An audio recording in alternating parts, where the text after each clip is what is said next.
bukan bersikap dan bukan bicara orang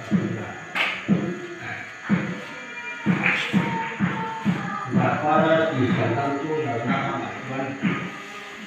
pihak usaha pengguna stoknya semua kata komunikatif kata topik dan melakukan topik yang lain kalau nak ini pertama jadi kunci mati itu kunci hari ini ini mereka berapa kasukan sambal hati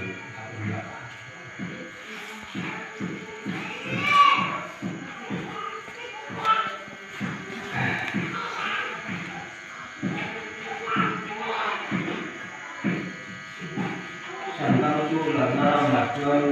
dia mulai banyak untuk kita ini hoiam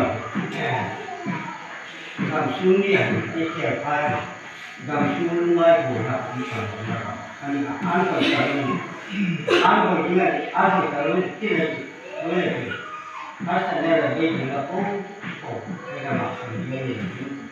atau di bawah semua satu ini kan dia kurang kita lagi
Hare Rama Swami